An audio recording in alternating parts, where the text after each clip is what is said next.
नमस्कार मेरे दोस्तों, स्वागत है हमारे YouTube channel NPS study centre में। आज हम आपके लिए जो है 13/1/2021 का जो एनटीपीसी का एग्ज़ाम हुआ था उसका जो है जीके जीएस का एनालिसिस लेकर आए हैं। जो आपको बहुत दिन से मिल रहा होगा तो उसे आप ज़रूर चेकआउट कर लीजिएगा, क्योंकि एनटीपीसी का शुरुआत जो है यहीं से होना चाहिए। क्योंकि प्रीवियस ईयर आप जितना क्वेश्चन बनाइएगा उतना ही आपके लिए फ़ायदेमंद होगा। क्योंकि आप जानते होंगे कि एग्ज़ाम जो है आपका टीसीएस लेता है। कौन लेता है? टीसीएस लेता है। जब टीसीएस लेता है तो उसका जो है ना प्रीवियस ईयर और करेंट अफेयर जो है आपका 2 से 3 साल पहले का एकदम पूछता है। इससे आप जो है कंठस्थ समझ ले, दिमाग में डाल ले और जो है तैयारी में लग जाए। और आपको मालूम होगा इसके अलावा जो है हमारे चैनल पर जो है अगर आप एलपी सीबीटी 2 का जो है तैयारी कर रहे होंगे तो उसका जो है आपको ट्रेड जो है आपका चल रहा होगा क्लास, उसे आप देख लीजिएगा। चाहे आपका इंजीनियरिंग ड्राइंग हो, इंजीनियरिंग साइंस का हो, इंजीनियरिंग चाहे आपका फिटर हो, डीजल हो, जो भी हो, सारा जो है हमारे चैनल पर प्रोवाइड कराया जाता है। उसे आप लोग जरूर देखिएगा। और हाँ, इसका पीडीएफ जो है आपको हमारे टेलीग्राम चैनल पर आपको प्रोवाइड करा दिया जाएगा। लिंक जो है आपको डिस्क्रिप्शन में मिल जाएगा, वहाँ से आप जाकर ज्वाइन हो जाइएगा। तो चलिए शुरू करते हैं देर ना करते हुए। एक बात और मुझे कुछ बोलना था, क्योंकि मैं अब यहाँ तक अब नहीं बोलूँगा, अब लास्ट में जाकर बोलने वाला हूँ। चलिए आप तब तक आप जो है पढ़ना शुरू करते हैं। चलिए स्टार्ट करते हैं। पहला प्रश्न देखिएगा, कहता है निम्नलिखित में से किस उपग्रह को भारत की पहली समर्पित बहुतरंग धैर्य अंतरिक्ष वेधशाला, इंग्लिश में कहे तो dedicated multi wavelength space observatory के रूप में जाना जाता है?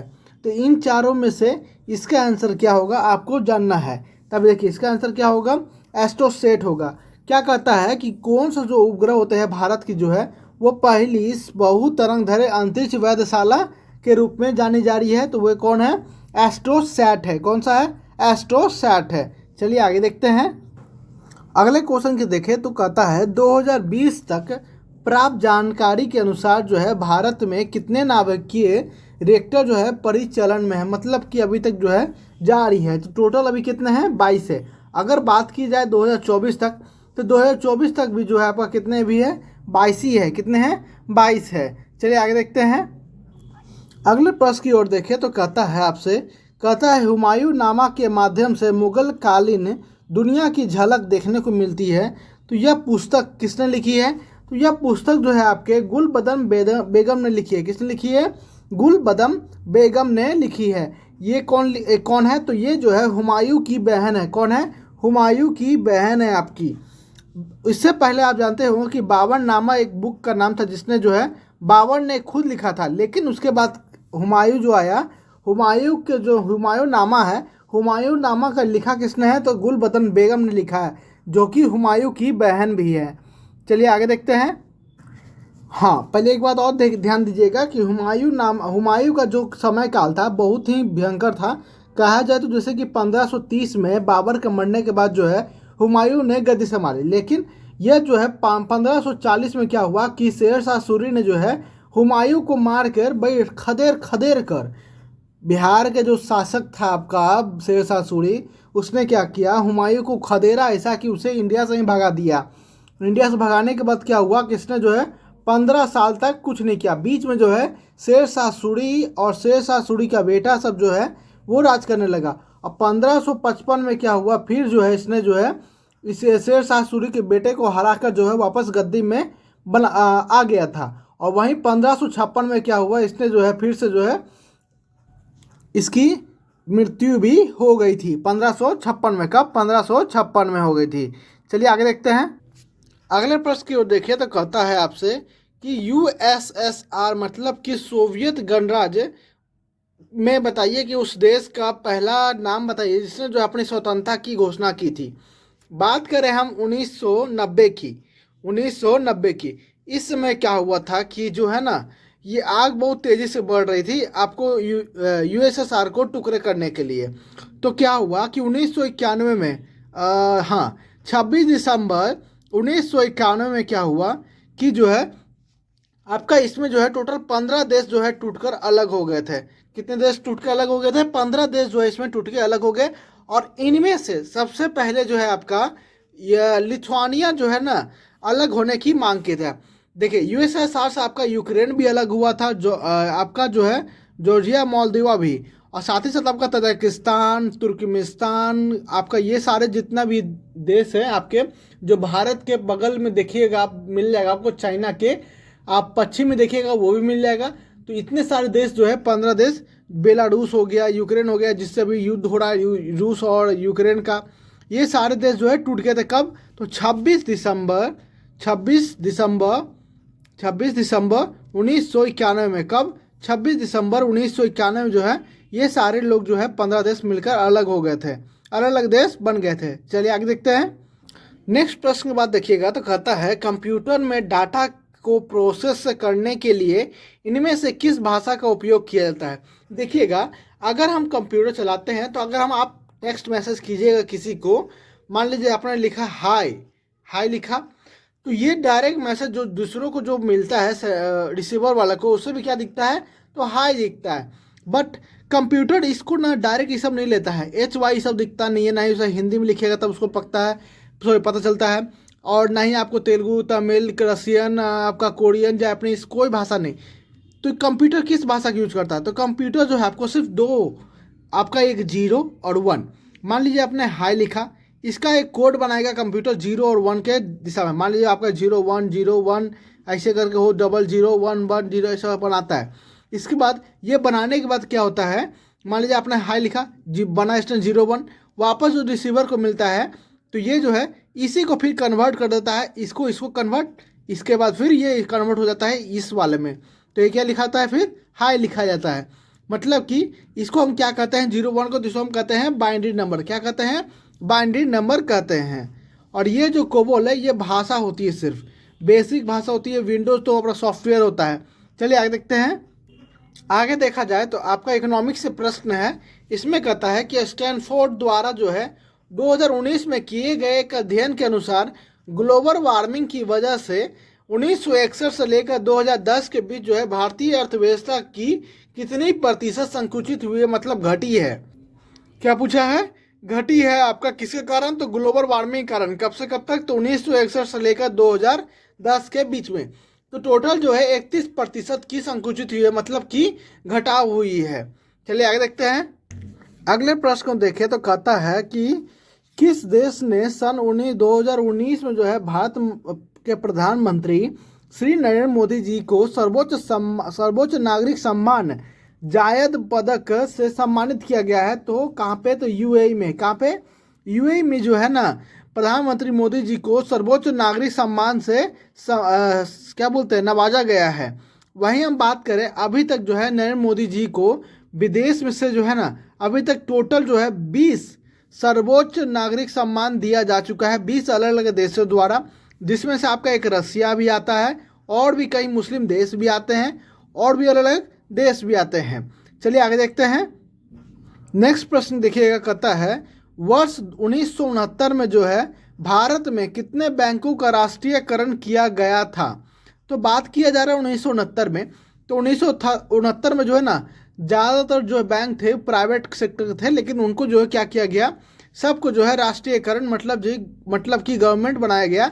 तो कितने बैंकों को जो है राष्ट्रीयकरण में किया गया? तो 14 बैंकों को। कितने बैंकों को?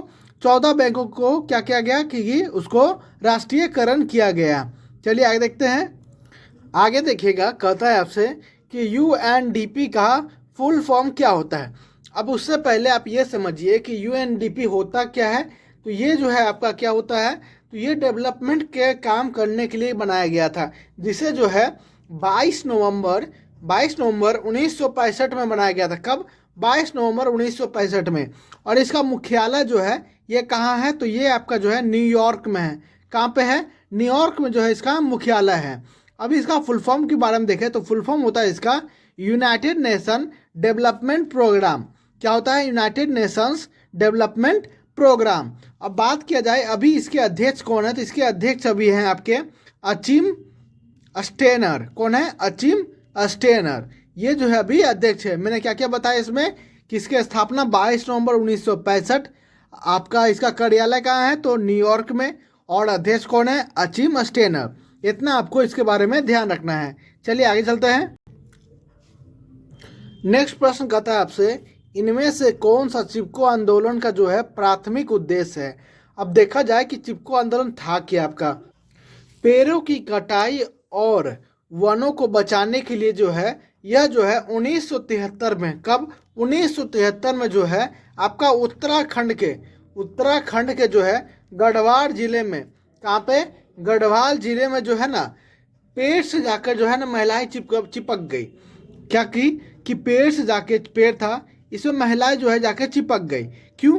क्योंकि जो है बहुत तेजी से पेड़ों की कटाई हो रही थी, छटाई हो रही थी, पेड़ को लगाया नहीं जा रहा था, जिसके कारण क्या हुआ था कि पॉल्यूशन बढ़ रहा था। ऊपर से ये उत्तराखंड इलाके में आता है। उत्तराखंड जो है सबसे हमारा जो है पहाड़ी इलाका में आता है।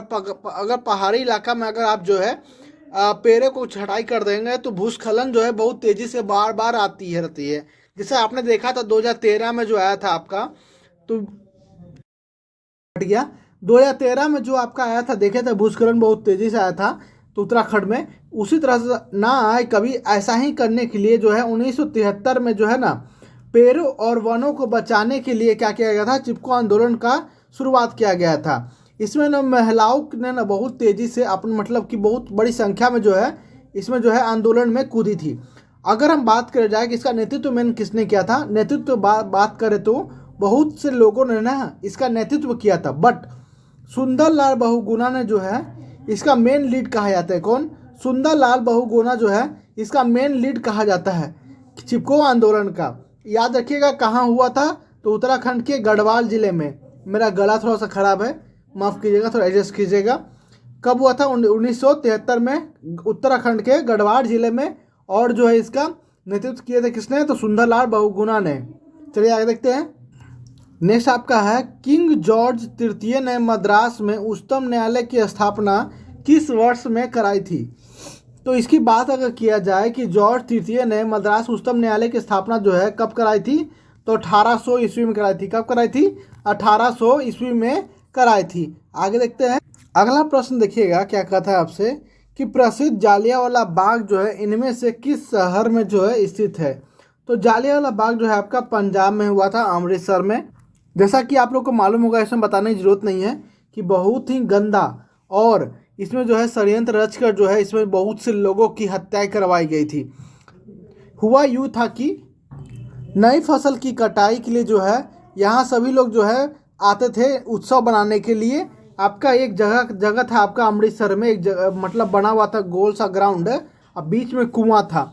आते थे और जो है यहाँ पर राय बिचाई करते थे। अपने पंजाबी लोग सब थे, किसान सब थे। तो क्या हुआ कि अंग्रेज़ों को शक हुआ कि इन लोगों ने मिलकर जो है ना षड्यंत्र रचा है कि अंग्रेज़ों को भगाने के लिए।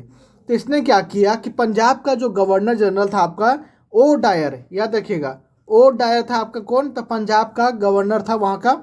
और भारत की बात कर जाए तो कौन था? तो लॉर्ड चैम्सफोर्ड था। कौन था? लॉर्ड चैम्सफोर्ड था आपका। कौन था? तो लॉर्ड चैम्सफोर्ड था। अब इसने क्या किया कि 13 अप्रैल 1919 को, कब? 13 अप्रैल 1919 को जो है इसने जो है आदेश दिया कि सभी पर गोलियां बरसाई जाए। तो क्या हुआ कि इसने जो है अंदर घुसते ही पूरे सेना को चारों तरफ से सेना ने बहुत जितने भी सेनानियों सब थे, मतलब कि आपके किसान थे सब थे, उन सभी को घेर कर जो है गोली चलाना स्टार्ट कर दिया। जिस कारण से जो है कई लोग तो जो है कुएं में कूद कर अपनी जान गंवा दी थी। और जो है इसमें जो है हजारों लोगों की मृत्यु हुई थी। लेकिन रिपोर्ट में सिर्फ इतना ही कहा जाता है कि 300 लोगों की मौत हुई थी। इसके बाद जो है रविन्द्रनाथ टैगोर ने जो है अपना पद जो है क्या बोलते हैं अपना सम्मान जो है वापस लौटा भी दिया था। गांधी जी ने भी ऐसा ही किया था। तो इसे आप जो है कभी भी भूल नहीं पाइएगा। कब हुआ था? तो 13 अप्रैल 1919 को हुआ था। कहाँ हुआ था? जो पंजाब के अमृतसर में हुआ था। उसमें पंजाब का कौन था? तो ओ डायर था। कौन था? ओ डायर था। वहीं भारत की बात करें तो उसमें कौन था? लॉर्ड चैम्सफोर्ड था। इतना आपको इसके बारे में जानकारी होना चाहिए। चलिए आगे देखते हैं। आगे देखिए कहता क्या है, निम्नलिखित में से कौन सा उपकरण जो है विद्युत चुम्बकीय प्रेरण की घटना पर आधारित होती है? तो ये होती है आपकी कौन सा? जनरेटर होती है। कौन सी होती है? जनरेटर होती है। चलिए आगे देखते हैं। आगे देखिएगा बायोलॉजी क्वेश्चन क्या कहता है कि अधिकांश कोशिकाओं प्रक्रियाओं के लिए ऊर्जा मापन की इकाई जो है ना एनर्जी करेंसी होती है, मतलब इकाई जो है इसका एनर्जी करेंसी है, तो कौन सी होती है? एटीपी होती है। क्या होती है? एटीपी होती है। चलिए आगे अगला देखा जाए क्वेश्चन क्या कहता है आपसे, JNNURM का जो है फुल फॉर्म पूछा जा रहा है, तो इसका फुल फॉर्म क्या होता है? Jawaharlal Nehru national urban renewal mission. क्या होता है? Jawaharlal Nehru national urban renewal mission होता है। चलिए आगे देखते हैं। आगे कहता है आपसे कि कौन सा ऊर्जा जो है ना पारंपरिक स्रोत नहीं है, मतलब शुरुआती स्रोत नहीं है, कौन सी ऊर्जा? तो ये है आपकी पवन चक्की। पवन चक्की जो है हवा से चलती है। कोयला तो आपका जानते होंगे पारंपरिक ऊर्जा होती है, आपका प्राकृतिक गैस भी और पेट्रोलियम भी, ये सारे नहीं होते हैं। तो आपका कौन सा पवन चक्की जो होता है आपके क्या होते हैं? पारंपरिक स्रोत नहीं होते हैं। बाकी जो है आपका कोयला, प्राकृतिक गैस, पेट्रोलियम सारे जो क्या होते हैं? पारंपरिक स्रोत होते हैं। चलिए आगे चलते हैं। अगला देखिए करंट अफेयर है, आपको जो है 2024 को याद रखना है। क्या याद रखना है? 2024 का आपका याद रखना है, 2023 का, इतना तक आपको याद रखना है। देखिए खेल से है तो पूछता क्या है, 2019 का क्वेश्चन है इसका। कहता है 2019 में बैंकॉक में आयोजित एशियन बॉक्सिंग चैंपियनशिप में जो है बॉक्सिंग में स्वर्ण पदक जीता है, तो किसने? तो पूजा रानी ने जीता है। किसने जीता है? पूजा रानी ने जीता है। चलिए आगे देखते हैं। आगे देखिए क्या कहता है कि हैदराबाद में स्थित जो है रिमोट सेंसिंग उपग्रह डाटा अधिग्रहण एवं प्रसंस्करण डाटा प्रसार एरिया रिमोट सेंसिंग और आपदा प्रबंधन हेतु निर्णय सहयोग करने के लिए जिम्मेदार है। तो ये समझिए पहले ये होता क्या है, जैसे कि आपका कोई ज़मीन है ऐसा, ठीक है, तो ऊपर से एक मशीन जो है ऊपर से दिया जाता है जिससे जो ये एरिया को कैप्चर करता है। इस एरिया का जो है ये एनालिसिस करके जो है कंप्यूटर में एनालिसिस होती है। कहाँ होती है? कंप्यूटर में एनालिसिस होती है। और यही इसी का जो है ना मेन सेंटर देखा जाए तो कहाँ पे है? इसका मेन सेंटर आपका पड़ता है आपका हैदराबाद में। तो इसका नाम क्या होता है? National remote sensing centre, NRSC कहते हैं, जो कि आपका हैदराबाद में स्थित है। कहाँ पे? हैदराबाद में स्थित है। चलिए आगे देखते हैं। आगे कहता है क्या है कि ASCII का फुल फॉर्म पूछा जा रहा है, तो इसका क्या होता है? American standard code for information interchange. ये तो भाई आपका फुल फॉर्म पूछता है, इसमें तो कोई मैं लॉजिक नहीं बता सकता, ये तो आपको देखना पड़ेगा खुद से। जितना आपको दिख जाए, मतलब एक आपको क्या बोलते हैं लूसेंट होगा, उसमें पीछे देख लीजिएगा फुल फॉर्म लिखा रहता ज़्यादातर का, ठीक ना। चलिए आगे देखते हैं। अगला प्रश्न कहता है कि भारतीय मानक समय जो है IST ग्रीनविच माध्यम समय जो है GMT से कितने समय आगे टाइम आगे है? तो 5 घंटे 30 मिनट, 5.5 घंटे जो है ना ये आगे है। कितने आगे हैं? 5.5 घंटे। कितने? तो याद रखिएगा 5.5 घंटे आगे हैं। चलिए ये सारे जो क्वेश्चन मैं कराए कुछ का, इसका जो है 1 लाइनर है, आपको याद रखना होगा। अब देखिएगा लेंस की शक्ति का SI यूनिट क्या होता है, ये आपसे पूछा जा रहा है। अब लेंस का शक्ति का SI यूनिट आपको मालूम होना चाहिए क्या होता है? डायोप्टर होता है। क्या होता है? डायोप्टर होता है। चलिए आगे देखते हैं। नेक्स्ट प्रश्न देखिएगा क्या कहता है आपसे, इनमें से किस वर्ष जो है INC मतलब इंडियन नेशनल कांग्रेस के लाहौर सत्र में पूर्ण स्वराज को भारतीय राष्ट्रीय कांग्रेस के लक्ष्य के रूप में भी जो है स्वीकार किया जाता है? अगर हम बात करें इंडियन नेशनल कांग्रेस की, तो इसकी शुरुआत कब हुई थी? तो इसका हुआ था 1885 में। कब हुआ था? 1885 में हुआ था। और पहली अध्यक्षता कब हुई थी? तो बम्बई में हुई थी। कब हुई थी? बम्बई में हुई थी। अगर हम बात करें पूर्ण स्वराज की, तो पूर्ण स्वराज की मांग जो है 1929 के कहाँ पे? तो लाहौर जो सत्र में हुआ था इंडियन नेशनल कांग्रेस का, कहाँ हुआ था? लाहौर में। तो इसकी अध्यक्षता किसने की थी? जवाहरलाल नेहरू जी ने किया था। किसने किया था? जवाहरलाल नेहरू जी ने किया था। तो इसका जो है ना लक्ष्य के रूप में स्वीकार किसने कब किया गया? तो ये है आपका 1929 में। कब? 1929 में किया गया था। ध्यान दीजिएगा 1929 में जवाहरलाल नेहरू ने अध्यक्षता किया था। कहाँ हुआ था? लाहौर में। पूर्ण स्वराज की मांग भी हुई थी। ये सारे आपको याद रखना है 1929 के बारे में। चलिए आगे देखते हैं। अगले प्रश्न की ओर देखिए तो कहता है 2011 की जनगणना के अनुसार जो है भारत में महिला साक्षरता दर का प्रतिशत लगभग कितना था?